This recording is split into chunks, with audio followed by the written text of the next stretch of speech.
Hey everybody, thanks for joining me today. I think today I want to talk a little bit about pressure and maybe a little bit about rhythm. So, us as dart players in America, most of us compete on a lower level in smaller lucks and online tournaments. Until you get to a real high level in America, there's never really any huge life-changing money on the line. With that being said, um, pressure in a match can affect you two different ways. It could make you rise up because of your competitiveness, or it can make you falter. Some players buckle under pressure. Pressure also changes your rhythm. Dart players across America, pretty much every dart player has a rhythm. Even overseas, some of the pros, they have a rhythm that they go by, and that don't change no matter what dart they got to hit or what's on the line. I was at the bullshooter this weekend, and one of my very good friends did very well. Ain't saying any names, but anyways, he has a really steady rhythm, and that never changes no matter what dart needs hit.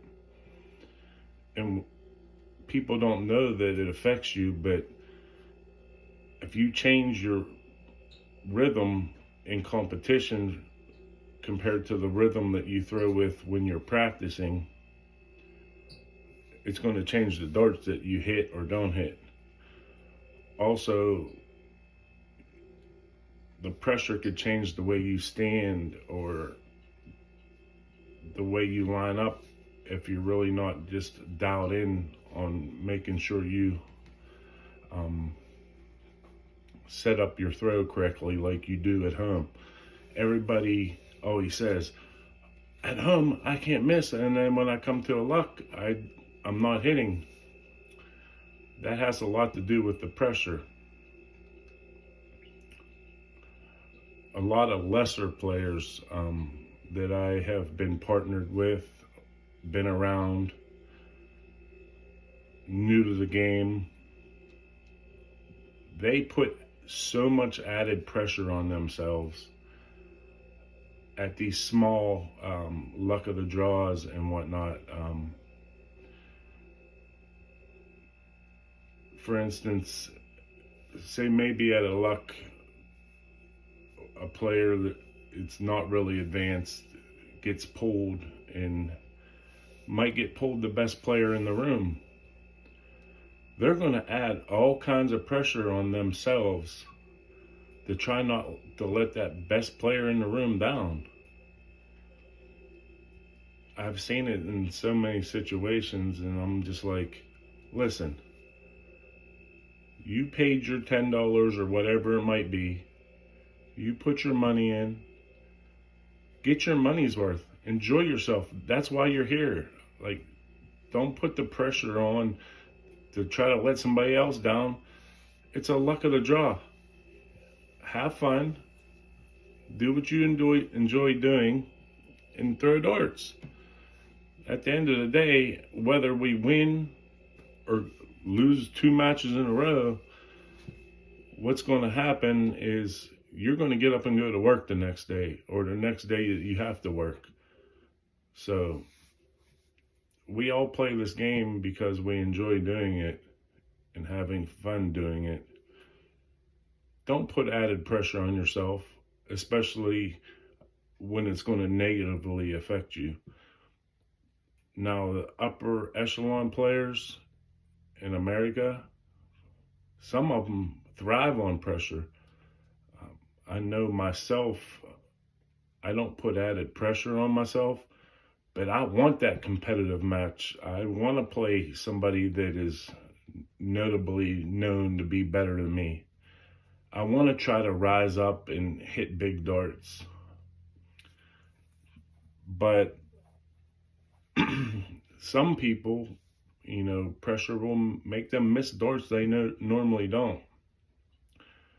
And then when under pressure, like for instance, if you have a rhythm where you're setting like this, bring it back, fire, grab your dart, set like this, bring it back, fire, for 3 darts in a row.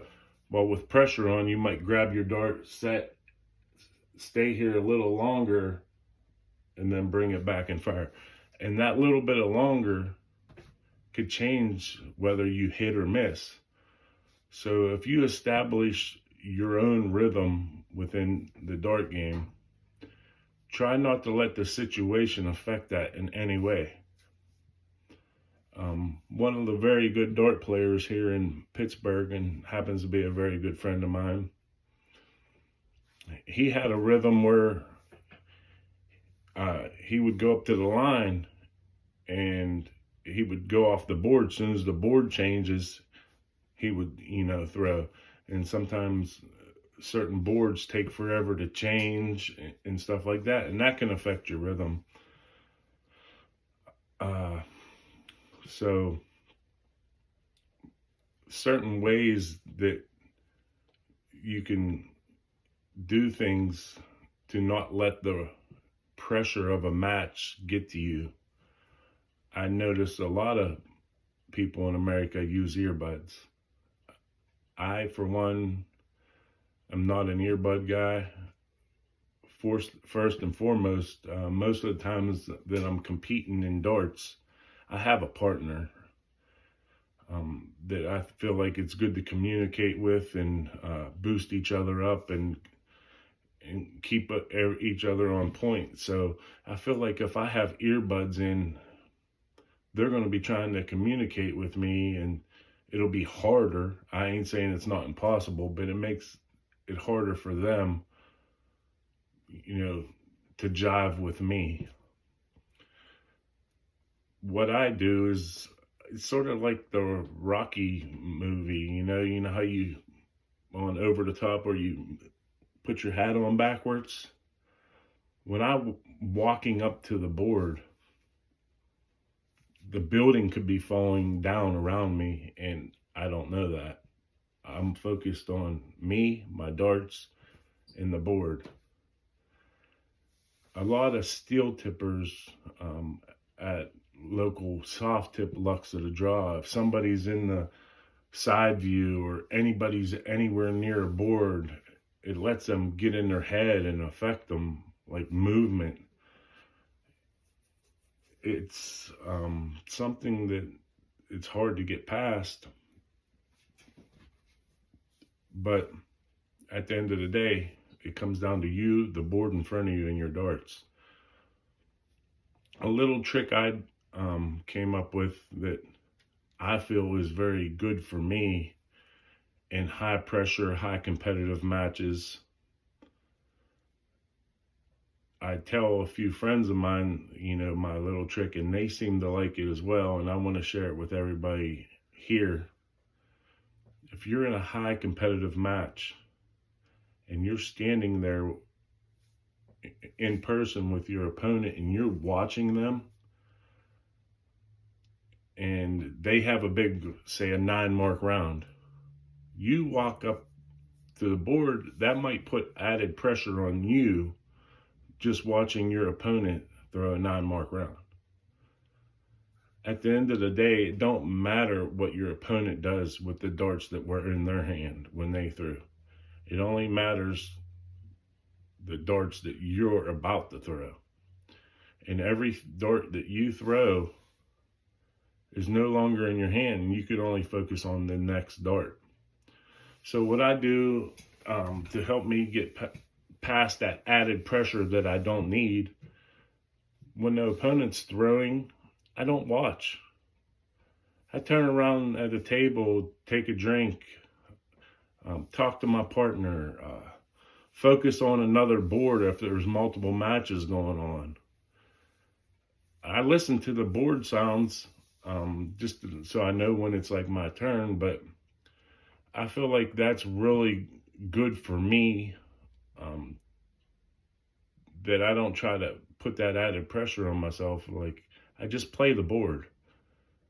You got darts in your hand, you walk up, do the best you can with them darts. If you're playing 0-1, full bull, go up and throw at the bull every time.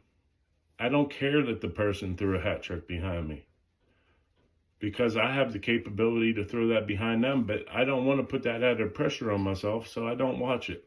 So that's one thing I do. And like I said earlier, a lot of people like the earbud things, but I can't do that. I can't listen to the music, but I've seen so many people do it that love music.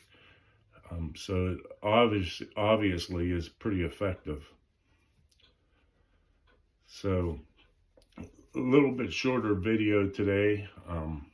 Yeah, I just wanted to touch out a little bit on about pressure and your rhythm. And one of the best people in America, he posted a video online, and he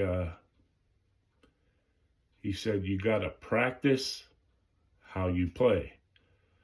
So if you go to a big event and you're maybe leaning a little more, or falling through a little more, or your rhythm changes, you got to realize that them little minute things changed compared to how you practice at home.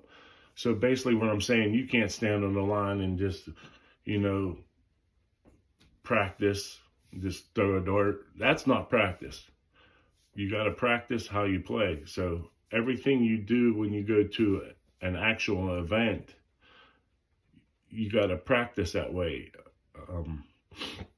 So if you're practicing at home, you got to make sure you dial in like you dial in when you're in a match. If you're throwing at one, dial in at home. Focus on that bullseye and throw like it's a match. You play how you practice, just like in any sport. So I'll touch more on this in the future, along with my future videos. But thanks for everybody joining me today. I hope you have a great Saturday, and shoot straight.